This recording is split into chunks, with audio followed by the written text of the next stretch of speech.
Hey, what's up geeks and gamers, and welcome back to Gaming with Geeks. I'm Lethal Lightning, and this one we're going to be talking about some news to do with the upcoming PlayStation 5 and how Sony is reportedly struggling with the price due to costly parts.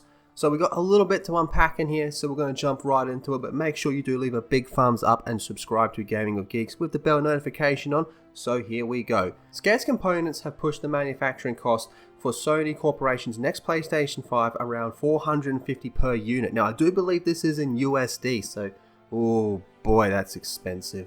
Forcing a difficult price setting decision in its battle with the Microsoft Corporation. According to people with knowledge of the matter, Sony is preparing to gradually replace the 6-year-old PS4 console, releasing the PlayStation 5 the same holiday season as Microsoft debuts the upcoming Xbox Series X. Sony typically finalizes a console's price around February of release year, followed by mass production in the spring. With the PS5, the company is talking about a wait and see approach, said the people asking not to be named because the details are private. Well, it's true that they always do set a price around February, and I've been speculating that by the end of February, we will have an official announcement of the PlayStation 5, when it will be here, what games will be opening day, and of course the price. So interesting stuff here, but let's keep going. The PS4, which released all the way back in 2013 at a retail price of $399, was estimated to cost around $381 to manufacture, with the 450 unit to cost a similar gross margin. The PlayStation 5's retail price would have been at least $470.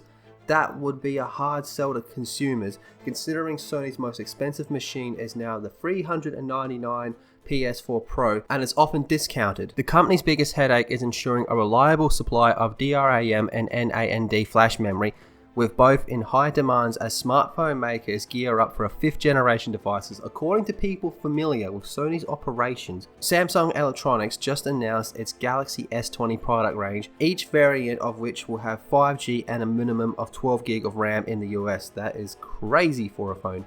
Video game companies often sell hardware at thin margins or even at a loss because they profit from lucrative game software and reoccurring online subscription services. Sony's chief executive officer has said the business should be judged by the number of active users, not the number of hardware units sold.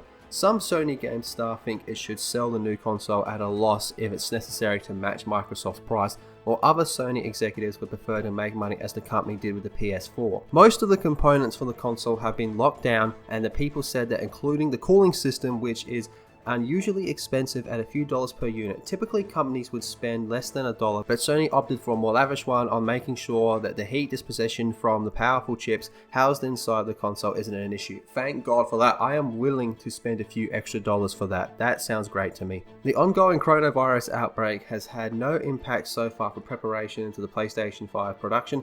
They said the company has yet to decide how many PlayStation 5 units it will make in the first year they added.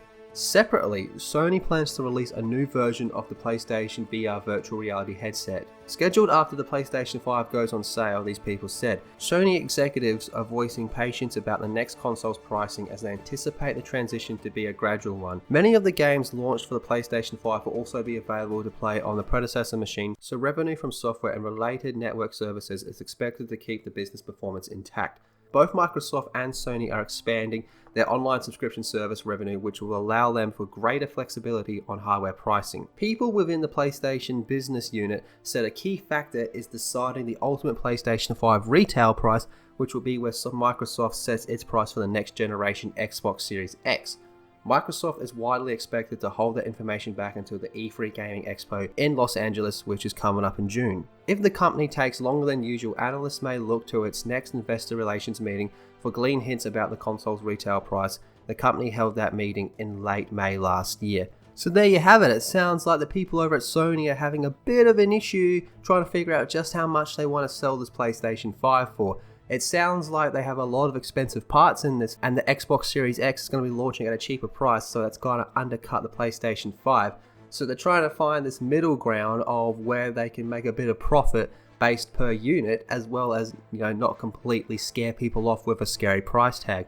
Now this is kind of what happened back to the release of the PlayStation 3. So if you remember back to the PlayStation 3, its launch was a bit of a disaster at $599 USD, and the Xbox One launching at $499 USD. Now when that happened, that definitely put the PlayStation on a massive disadvantage. That was just such a crazy gap of money, and that is USD as well. So for us outside of America, that's even more money. So it's going to be interesting to see how this all plays out. Like I said, I am predicting by the end of February we will know how much it's going to cost, the exact date we can expect it to be out, and what will be the launch game for the console. But what do you guys think of all this? And if you decided if you're going to be getting a PlayStation 5 or an Xbox on day one, let me know in the comment section down below. Be sure to subscribe to Gaming with Geeks, share the video around, leave a big thumbs up, all that good stuff. I'm Lethal Lightning, and I'll see you all in the next video.